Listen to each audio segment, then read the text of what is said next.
हिंदी राष्ट्रभाषा नहीं बन पाई तो हो सकता कि संविधान विशेषज्ञों का कुछ मंतव्य रहा होगा कि आज नहीं तो कल हिंदी राष्ट्रभाषा बनेगी।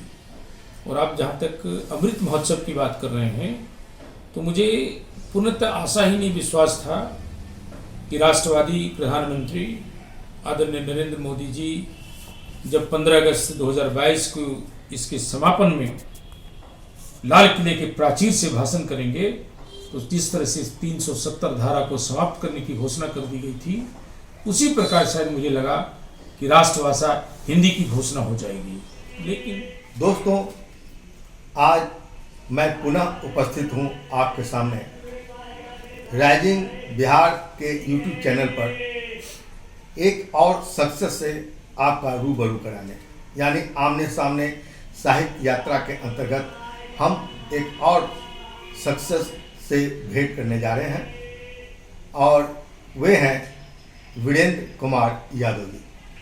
लेकिन मैं आपसे एक गुजारिश करना चाहूँगा कि चूँकि आप हमारा यह चैनल नियमित देख रहे हैं तो आपसे एक गुजारिश है कि आप कृपया कार्यक्रम देखने के पहले या बाद में आप सब्सक्राइब हमें अवश्य कर दें ताकि हमारा उत्साह और आगे बढ़े और हम एक से बढ़कर एक नए पुराने साहित्यकारों से आपका रूबरू कराते रहे। दोस्तों, कहते हैं कि मौत की बस्ती मिली है, मौत की बस्ती मिली है जिंदगी के नाम पर, मौत की बस्ती मिली है जिंदगी के नाम पर, मुट्ठियों में बल पड़े हैं बंदगी के नाम पर, मुट्ठियों में बल पड़े हैं बंदगी के नाम पर, ख्वाहिश से मसली गई रंगीन तितलियों की तरह, ख्वाहिश से मसली गई रंगीन तितलियों की तरह, कत्ल अरमान हो रहे संजीदगी के नाम पर। इतनी बढ़िया पंक्ति लिखने वाले हमारे वीरेंद्र कुमार यादव जी को लोग भले एक हिंदी सेवी के रूप में पहचानते हों, लेकिन सच तो यह है कि इनके भीतर कविता फूटती रहती है और इन्होंने आरंभ में एक से बढ़कर एक कविताएं इन्होंने लिखा है और इनकी कविताओं की 3 पुस्तकें भी प्रकाशित हुई हैं। संभावनाओं के स्वर, दस्तक और टूटते चक्रव्यूह। इसके बाद उन्होंने राजभाषा संदर्भित 3-4 पुस्तकें भी लिखा है। दोस्तों, आपको निश्चित तौर पर आप जानते हो कि आप हिंदी प्रेमी हैं और हमारे देश में हिंदी की क्या स्थिति है इससे कोई भी व्यक्ति अनभिज्ञ नहीं है। आज हमारे देश की हिंदी राजभाषा के रूप में है, लेकिन दुर्भाग्य है कि आज भी वह राष्ट्रभाषा नहीं बन सकी है और इसके लिए हम लोग सदैव प्रयत्नशील हैं। खासकर हमारे वीरेंद्र कुमार यादव जी इसके लिए खास पहचाने जाते हैं। ये विश्व हिंदी सलाहकार समिति के सदस्य भी हैं, इस नाते भी इनको देश विदेश की यात्रा करनी पड़ती है। तो आइए हम और अधिक इस पर चर्चा करने के बजाय हम उनके विचारों को आपके सामने रूबरू कराते हैं। वीरेंद्र कुमार यादव जी, आपका हार्दिक हम स्वागत करते हैं अपने राइजिंग बिहार चैनल पर। नमस्कार। और इस क्रम में आपने तो बहुत बढ़िया पंक्ति अभी हमने जो सुनाया, आपने बहुत बढ़िया कविता की पंक्ति लिखा है और जैसा कि हमने पहले सवाल भी करना चाह रहे थे कि आपकी पहली कविता क्या है। अब आपने स्वयं भी कहा कि आपकी पहली कविता लगती नहीं है कि आपकी पहली कविता है। आपको साहित्य के प्रति रुचि कैसे जागी?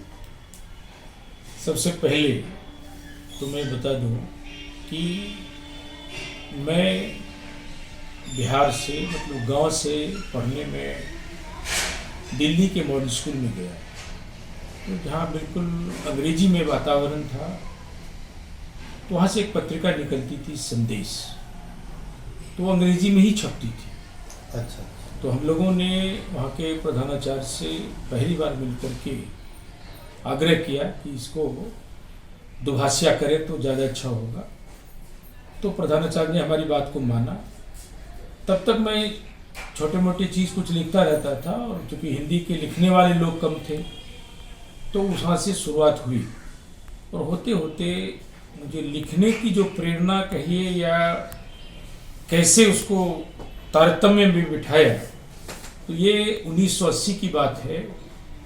तो ये जो कविता आपने पढ़ी उसमें दिसंबर 1980 के अंक में कादम्बनी में 3 कविता मेरी छपी। तो तब से मुझे लगा कि मुझ में भी कुछ साहित्यिक पुट है। ये तो दावा नहीं ये करता तो हूँ। बहुत बड़ी बात है वीरेंद्र कुमार यादव जी। आज जहाँ पर लोग कविताएं लिखते हैं और लिखते लिखते एक लंबे समय के पश्चात उनको प्रकाशन का सुख मिलता है। आपकी यह पहली कविता अकादमी में 3 कविताओं के साथ यह प्रकाशित हुई, यह आपका सौभाग्य है। और आपकी कविता पढ़ने से और देखने से ही ऐसी लगती है कि आप बढ़िया कविता लिख रहे हैं। आज के माहौल में जो कविताएं लोग लिख रहे हैं उससे बिल्कुल अलग थलग है और आपकी भावनाएं भी उच्च कोटि की है। मैं यह जानना चाहूँगा कि आपको तो आज ये समाज सेवी के रूप में भी लोग जानते हैं, हिंदी सेवी के रूप में जानते हैं। आप सबसे पहले इस क्षेत्र में जब आए तो आपको सबसे पहले साहित्य के प्रति रुचि कैसे जागी, और उस समय क्या आप समाज सेवा से भी जुड़े हुए थे? देखिए, मैं समाज सेवा से यूँ कहिए कि सबसे पहले मैं हिंदी सेवा से जुड़ा। तो इसका भी एक वाकया मैं बताना चाहूँगा कि जब 1981 के दरमियान में या 80 भी होगा उस समय, एक जापानी छात्र को मैंने एक बस स्टॉप पे बहुत ही धारा प्रवाह हिंदी बोलते देखा। तो मैं बरबस रोक नहीं पाया कि मैं उससे बात न करूं। तो जैसे ही मैंने बात कहा कि तो उन्होंने 2-3 बातें जो बताई कि मैं आपकी सरकार जो है आंकड़े में विश्वास करती है, विदेशियों को हिंदी सिखाती है। तो मैंने पूछा भी कि आंकड़े दिखाती है तो केंद्रीय हिंदी संस्थान में मैं आया, तो मैंने कहा आंकड़े का क्या मतलब हुआ। तो उन्होंने 2-3 बातें मुझे बताई। एक तो बताई कि जो हिंदी के प्राध्यापक होते हैं, जब मैं उनसे हिंदी में बात करता हूँ तो वो कहते हैं मुझे अंग्रेजी आती है, मुझसे तुम अंग्रेजी में बात कर सकते हो। तो फिर बात करते करते मैंने अपने जनतंत्र के बारे में पूछा कि जापानी को जनतंत्र के, हमारे जनतंत्र के बारे में क्या जानकारी है। तो उसने, क्योंकि उसमें चुनाव भी चल रहे थे, तो उन्होंने कहा कि मैं आपके जगह चुनाव में देखता हूँ, मैं पूछता हूँ किस उम्मीदवार को वोट देते हो, तो कोई उम्मीदवार का नाम नहीं बताता है। वो कहता है मुझे इस पर ठप्पा लगाना है। तो आपके यहाँ जनतंत्र है, मैं ऐसा मानता नहीं हूँ, क्योंकि आपके जनता की भाषा और शासन की भाषा में भिन्नता है, तो वहाँ जनतंत्र हो ही नहीं सकता है। तो मुझे हिंदी सेवा के लिए प्रेरित करने, उस अंग्रेजी में वातावरण में जिस समय मैं पढ़ा करता था वहाँ, तो उसने प्रेरित जरूर किया। और दूसरी प्रेरणा, जो कि हमारे पिताजी संसदीय राजभाषा समिति के संयोजक रहे, 22.5 साल सांसद रहे, विधायक रहे और केंद्र में मंत्री भी रहे, और संसदीय राजभाषा समिति के संयोजक के रूप में उनका देहांत तो सुदूर कोयम्बटूर में बैठक के दौरान हुआ। तो हिंदी के प्रति इतने तटस्थ थे, तो वो प्रेरणा और ये दोनों प्रेरणा मिलते हुए मैं इसमें जूझ गया। नहीं, वो तो ठीक है। आप जैसा कहा कि आपके पिताजी जगदम्बी प्रसाद यादव जी केंद्रीय मंत्री भी रह चुके हैं, तो वे सिर्फ हिंदी के प्रचार प्रसार के लिए उन्होंने बहुत सा काम भी उन्होंने किया। इसलिए आप जगदम्बी प्रसाद यादव संस्था भी आप चला रहे हैं, हर साल आप पुरस्कार भी देते हैं हिंदी सदियों को। तो क्या उनको भी साहित्य के प्रति रुचि थी? उनको तो इतनी साहित्य की रुचि थी कि सांसद कम पढ़ते हैं, लेकिन वो पढ़ने वाले सांसद थे। वो पढ़ते थे। मैं बचपन से ही 4 पत्रिकाओं से रूबरू हुआ, चाहे कादम्बिनी हो, नवनीत हो, साप्ताहिक हिंदुस्तान हो, धर्मयुग हो, सरिता हो, उनमें वो पढ़ते भी थे, उनमें वो छपते भी थे। उनकी कितनी पुस्तकें प्रकाशित हुई होगी? पुस्तकें तो वो उस तरह से नहीं लिखते थे, वो ज़्यादातर कृषि, सहकारिता और जो हरिजनों उत्थान साथी था, उनके कई पुस्तकें भी प्रकाशित हैं। गिनती के तो ज़्यादा पुस्तक, लेकिन वो कविता में तो लिखते होंगे, वो छपती ही होगी। आपको, हमको लगता है प्रेरणा आपको अपने पिताजी से ही मिली हो। नहीं, यहाँ मैं साफ तौर पे कहना चाहता हूँ, वो कवि नहीं थे, कविता उन्होंने कभी नहीं लिखा। वो लेखक थे और वो लिखते रहते थे, पढ़ते भी थे, लिखते भी थे। तो सामयिक विषय पर उनका लेख वगैरह हुआ करता था।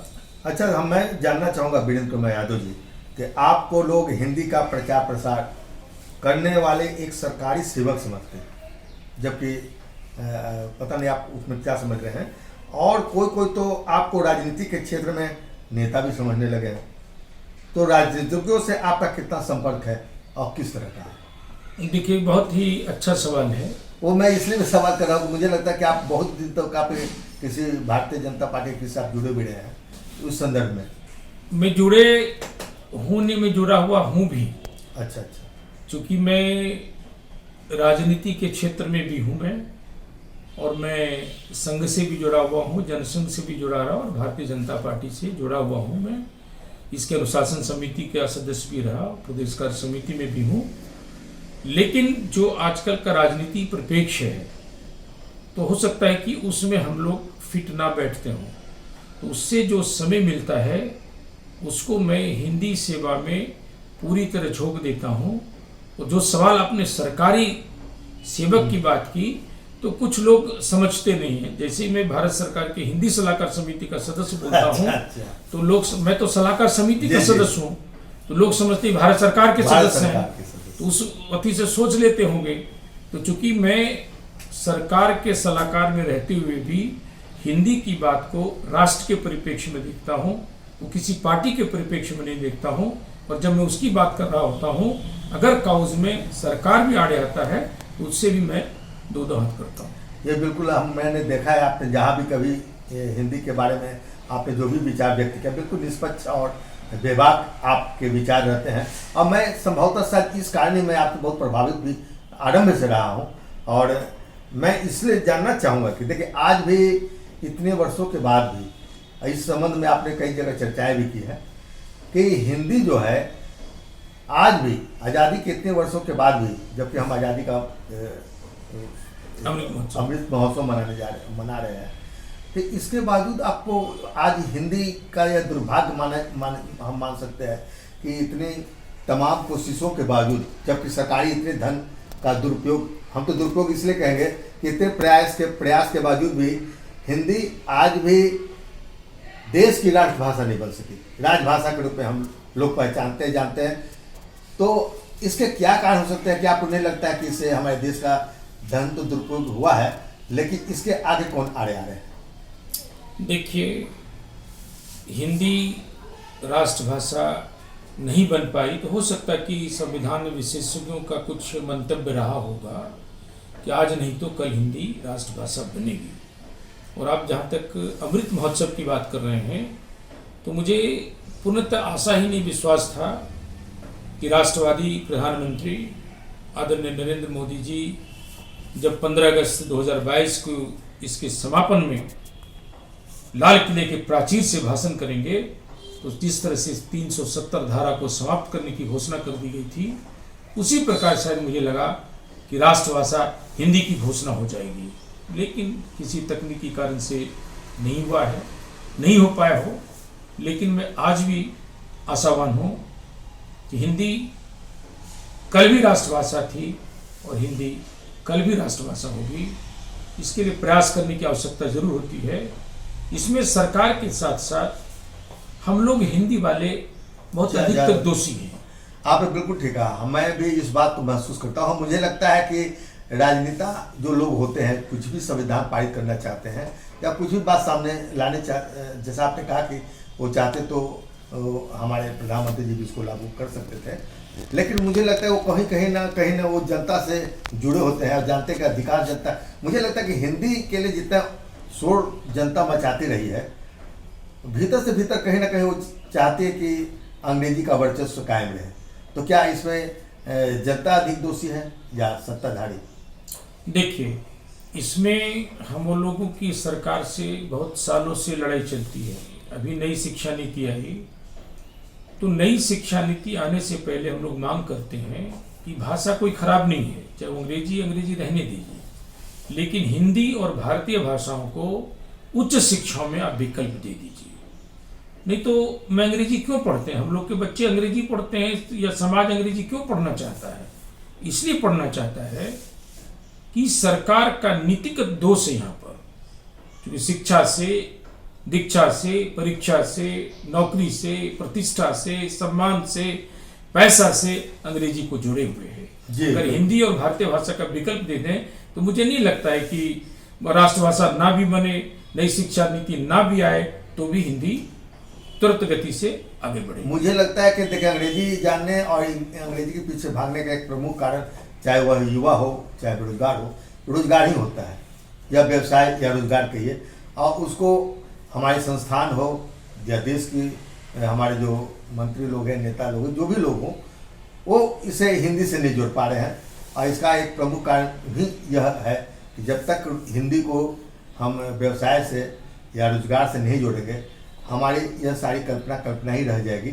और दुख भी होता है कि इतने सारे जो देश का धन दुरुपयोग हो रहा है। काश हम हिंदी साल में एक बार हिंदी दिवस मनाने की अपेक्षा हम प्रतिदिन हिंदी को राष्ट्रभाषा के रूप में अपना पाते। चले हम अब थोड़ी सी बात को बदलते हुए मैं यह चाहूँगा, क्योंकि हम लोग बिहार के रहने वाले हैं, तो हमारे यहाँ तो बिहार की कई संस्थाएं हैं। एक है बिहार हिंदी साहित्य सम्मेलन। आप उसको किस रूप में देखते हैं? क्या आपको लगता है, एक समय थे जिस समय बड़े बड़े साहित्यकार इस संस्थान से जुड़े हुए थे, तो आज इसकी क्या स्थिति है और क्या आपको लगता है कि ये हिंदी के लिए कुछ सार्थक काम कर रही है? देखिए, मैं साहित्य सम्मेलन से प्रत्यक्ष नहीं और परोक्ष रूप से जरूर मैं जुड़ा हुआ रहता हूँ, और बहुत सालों से जुड़ा हुआ हूँ। तो बहुत पहले की अगर बात जो आप कह रहे हैं, या डॉक्टर राजेंद्र प्रसाद की बात कर रहे हों, बहुत बड़े लोग इसमें जुड़े रहे। लेकिन बीच कुछ सालों के पहले की बात अगर मैं करूं, तो साहित्य सम्मेलन बिल्कुल ही मरणासन स्थिति में हो गया था। लेकिन अभी नए अध्यक्ष 2 बार से हैं, तो ज़्यादा साहित्यिक गतिविधि तो होती है, लेकिन जो पहले का माहौल था, माहौल में थोड़ा परिवर्तन हुआ है। लेकिन जहाँ तक आपने हिंदी की बात करी है, या उसके लिए आंदोलन करने की बात है, या उसके लिए सरकार से जूझने की बात है, उसमें अभी कमी है। ये ज़रूर है कि हम पुण्यतिथि, जन्मतिथि, काव्य गोष्ठी और विदुषी विद्वान को हम पुरस्कार देते हैं, तो एक अच्छी पहल है। लेकिन इसमें अभी बहुत सारे प्रयास किए जाने की आवश्यकता है, और भी सार्थक काम होने चाहिए। यहाँ तो बिहार में हिंदी को आगे करने के बिहार ग्रंथ अकादमी भी खुले हुए हैं, लेकिन भी निष्क्रिय लग रहा है आजकल। तो इससे चाहे जो भी कारण हो, चलिए इससे हम आगे बढ़ते हुए हम एक पत्र पत्रिकाओं की ओर आना चाहेंगे।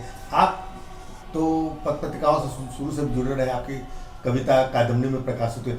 आज आप जो सरकारी पत्रिकाएं प्रकाशित हो रही है हिंदी की, उनमें आपको कौन सी पत्रिकाएं ज़्यादा बेहतर लग रही है? देखिए, तो मैं बताना चाहता हूँ कि मैं 26 वर्षों से किसी न किसी हिंदी सलाहकार समिति का सदस्य रहा हूँ भी। तो मैं बहुत साहित्यकार मित्रों को भी कहा करता हूँ, वो साहित्यिक पत्रिका में तो छपते हैं, लेकिन सरकारी पत्रिका में कुछ लोग जो हैं वो तो छपते हैं, लेकिन ज़्यादातर जिनको होना चाहिए अच्छे भी लिखते हैं, तो वो छप भी नहीं पाते हैं। तो लगभग 150 से अधिक पत्रिकाएं, सरकारी पत्रिका, उत्कृष्ट पत्रिकाएं छपती हैं।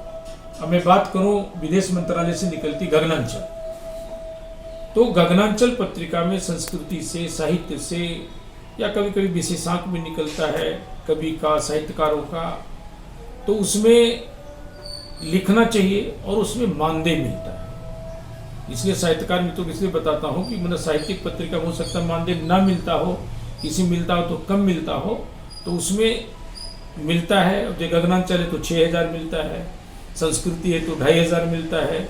इसी तरह कम मिलता है तो वहाँ भी लड़ता हूँ मैं कि कम से कम साहित्यकार को या जो भी लेखक है उसको मानदेय कम से कम 1000 से कम नहीं मिलना चाहिए। ये भी तो देखा कि जहाँ ज़्यादा मानदेय मिलती है वहाँ पर वैसे मुट्ठी भर साहित्यकार भी ज़्यादा कूदने लगते हैं, उछलने लगते हैं, और वो पत्रिका उसी घेराबंदी में आकर सिमट कर रह जाती है। युवा प्रतिभाओं को, नई प्रतिभाओं को बहुत कम स्थान मिलता है, और भी मिल पाती है तो किसी न किसी माध्यम से, तो इससे उनको तो लाभ सीधा सीधा पहुंच नहीं पाती। आपको इसके अतिरिक्त और भी कौन कौन पत्रिकाएं अच्छे लगे? अभी तो मैं देख रहा हूँ कि गगनांचल मैंने देखा है, और पता भी लगा है कि आजकल वो बंद होने की स्थिति में, सरकारी पत्रिका होने के बावजूद आजकल वो हार्ड कॉपी से ई कॉपी में उतर आई है, और कुछ हार्ड कॉपियाँ छपती भी है तो सिर्फ लेखों के लिए। तो यह जो गिरावट आ रही है, क्या इसके यह कारण नहीं है कि वह कुछ मुट्ठी भर साहित्यकारों के बीच में सिमट कर रह गई है? नहीं, इसमें 2 बात है। मैं इससे आगे की बात सोचता हूँ कि ये ई पत्रिका का जो प्रचलन हुआ है वो हिंदी का विरोध है, क्योंकि मैं जहाँ भी जाता हूँ जो बंद हो जाता है तो उसको शुरू भी करवाता हूँ। ये भारतीय स्टेट बैंक की पत्रिका प्रयास निकलती है, बहुत अच्छी पत्रिका है, तो उसको भी पत्रिका किया। तो फिर मैंने उनके जो कार्यपालक निदेशक और प्रबंध निदेशक होते हैं, उनसे आग्रह किया कि उनको आप ई पत्रिका भी रखें, लेकिन 500, 1000, 1500, 2000 प्रति कम से कम उसका हार्ड कॉपी भी रखें, ताकि हम लोग जैसे जो साहित्यकार हैं जिनको समय मिलता है, ट्रेन में हो, हवाई जहाज में हो, तो हम पढ़ सकते हैं। मोबाइल पर तो हम लोग पढ़ नहीं सकते हैं। इसके अतिरिक्त आपको और कौन सी पत्रिकाएं अच्छी लग रही है आज जो छप रही है? बहुत सारी पत्रिका, मैंने सरकारी बोलने की गैर सरकारी वो भी जो आपको ज्यादा अच्छी? सरकारी में देखिए, मैं सरकारी का पहले बोल लूँ। संस्कृति है, प्रयास है, चेतना एक निकलती है बॉम्बे से, लेखा परीक्षा प्रकाश वो लेखाकार भवन से निकलती है, और भी बहुत सारी पत्रिकाएं जो बैंक्स वगैरह हैं, ज्ञानवेली है, तो लगभग मैंने बताया कि 150 से ऊपर पत्रिकाएं छपती हैं। और जो हाल फिलहाल इधर की पत्रिकाएं में तो अब सरिता है, समाप्तियों के कगार पर है, कादम्बिनी का स्वरूप ही बदल गया। तो चीजें पहले से जरूर विकृत तो नहीं कर सकते, लेकिन थोड़ा सा नीचे की ओर गया है। तो उसमें लिखने वाले भी लोग ऐसे नहीं रहे हैं, सशक्त लिखते भी नहीं है, और कुछ जो लिखते हैं तो उसको पहचान वहां पहुंच नहीं पा रही, वहां पहुंच नहीं पा रही। हाँ, तो पत्रिकाओं को थोड़ा सा निष्पक्ष होने की जरूरत है। जरूरत मुझे भी यह महसूस होती है, और शायद इस कारण ही बहुत सी पत्रिकाएं बंद होने की स्थिति है। यदि वह अब भी नहीं संभली तो मुझे नहीं लगता है कि और भी कुछ पत्रिकाएं, जैसे हंस है, वागर्थ है, ये सारी पत्रिका भी यदि मर जाती है तो बहुत ही दुखद स्थिति है। अच्छा, अब आपसे तो बहुत सारी बातें हुई है, फिर मुलाकात हम आपसे करेंगे। चलते चलते सब एक सवाल और आपसे करना चाहेंगे। आप जो आज के नई पीढ़ी है, जो नए साहित्यकार हैं, उनके प्रति आप क्या कहना चाहेंगे? चूँकि आप हिंदी से भी जुड़े हुए हैं, उसके साथ साथ आप यह भी आपसे चाहेंगे कि आप बतलाइए कि आप हिंदी हमारी मातृभाषा, देश की राष्ट्रभाषा बन सके, इसके लिए उन्हें और क्या करना चाहिए?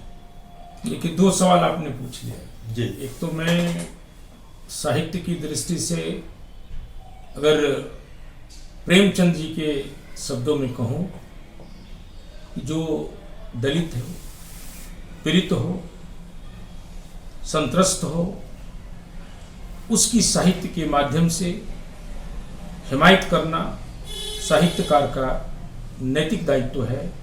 अगर आज की युवा या साहित्यकार इस पर चले तो साहित्य समाज को बहुत ही प्रेरणा देता है, और उस प्रेरक तत्व के तरह से इसको चलना चाहिए। जैसे कि हम लोग कहते भी हैं कि साहित्य समाज का दर्पण है। दर्पण तो हमारे बाह्य आडंबर को दिखाता है, लेकिन साहित्य वैसा दर्पण है जो अंदर के आडंबर को, विशेषता को उजागर करता है। तो इस तरह से इसको करें। दूसरी, जब हिंदी राष्ट्रभाषा जब बनेगी तो एक प्रश्न छूटा, हो सकता लंबा हो जाए, क्योंकि नई शिक्षा नीति आई है, और नई शिक्षा नीति में मैं अखिल भारतीय तकनीकी शिक्षा परिषद है जो इस पुस्तकों का निर्माण कर रही, हिंदी और भारतीय भाषाओं के पुस्तकों का, तो उनको मैं, उनके पूनिया जी उपाध्यक्ष हैं, उनसे मिलने का मौका मुझे मिला। तो मैंने उनको पूछा, तो उन्होंने कहा कि मैं 2000 शब्दों जो पूरे प्रदेश में चलते हैं उसको मंगा करके बहुत ही रुचिकर बनाने का प्रयास किया। उन्होंने बहुत प्रयास किया भी है। तो फिर भी मैं सवाल पूछ लेता हूं उनको कि पूनिया जी ये बताइए, ये हिंदी या भारतीय भाषा को कौन पढ़ेगा, क्यों पढ़ेगा, किस लिए पढ़ेगा? जब भारत सरकार की संचिकाएं चलती है तो अंग्रेजी में दौड़ती भी आती है।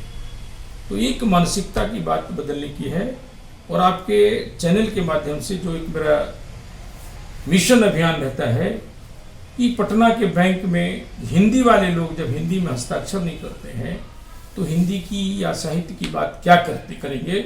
इसलिए आह्वान भी करता हूं कि जिनका अंग्रेजी में हस्ताक्षर हो, कम से कम हिंदी और मातृभाषा में करें। तो मैं इसको बहुत बड़ी सार्थकता भी समझता हूं, और मानसिकता जब बदलेगी तो राष्ट्र के परिप्रेक्ष्य में थोड़ा सा मेरा योगदान भी होगा। और जिन साहित्यकारों का मैं घर में अंग्रेजी में नेम प्लेट देखता हूँ, मुझे बहुत छूटता होती है। पटना के कई साहित्यकार जाते होंगे तो कई के घर में देखिएगा पीला प्लेट में अंग्रेजी से लिखा होगा। ये तो हमारा दुर्भाग्य है कि मैंने तो पहले कहा कि हिंदी वाले ही हिंदी का ज़्यादा अहित कर रहे हैं। और ये चूँकि मैं बोल दिया था अंतिम सवाल है, लेकिन एक सवाल मेरे दिल में अब भी रह जाएगी यदि मैं सवाल न पूछ जो मैं पूछना चाहता था, मैं बीच में पूछ नहीं पाया। और वह इसलिए कि आप हमेशा विदेश जाते हैं हिंदी के उत्थान के लिए, प्रचार के लिए। बहुत सारे सरकारी सेवक, यहाँ तक कुछ साहित्यकार भी और सरकारी सेवक भी पीछे पीछे वे विदेश घुमाते हैं हिंदी के प्रचार प्रसार के नाम पर। तो क्या आप यह नहीं लगता है कि यह जो वे देश विदेश घूमने का माध्यम बना लिए हैं हिंदी को? देखिए, घूमने का तो अमूमन हर एक विधा में सिर्फ हिंदी वाले ही घूमते हैं ऐसा नहीं है। चाहे वो भारतीय पुलिस सेवा के अधिकारी हों, प्रशासनिक अधिकारी हों, वो भी ट्रेनिंग के नाम पर, शिक्षा के नाम पर घूमते हैं। लेकिन सुषमा स्वराज जी के समय एक नई पहल हुई थी जो इस बार नज़रअंदाज किया गया। उसमें वो सवाल आप नहीं पूछते कि सिर्फ उसमें साहित्यकारों का जंबारा नहीं था, साहित्य के लोग भी थे, तो विज्ञान के भी लोग भी थे, भूगोल के, मतलब सभी विविधाओं के हिंदी के विशेषज्ञ का जंबारा हुआ था। जो होना चाहिए विश्व हिंदी सम्मेलन का परिप्रेक्ष्य वही होता है। और चूंकि घूमने का जहाँ तक जुगाड़ संस्कृति की बात करते हैं वो इस बार ज़्यादा हुआ। मैं इसलिए बोल रहा हूँ कि सम्मेलन समिति का सदस्य रहने का बहुत अंग रहा है मुझे, बहुत अंदर से मैं देखता हूँ। तो जिसका जुगाड़ होता है वो पहुँचता है ज़्यादातर, वो अपना लाभ अवसर प्राप्त कर ही रहता है। बहुत बहुत धन्यवाद वीरेंद्र कुमार यादव जी, आपको इतनी निष्पक्ष पूर्वक अपने विचार प्रदान करने के लिए। और दोस्तों, अब हमारा समय हो चुका है। बहुत बहुत धन्यवाद आपका भी इस चैनल पर हमारे इस भेंट वार्ता को देखने के लिए। बहुत ही महत्वपूर्ण विचार आपके सामने आए। हम पुनः फिर अगले एपिसोड में आपके साथ किसी नए साहित्यकार के साथ उपस्थित रहेंगे। तब तक बहुत बहुत धन्यवाद। सिद्धेश्वर का नमस्कार स्वीकार कीजिए। धन्यवाद।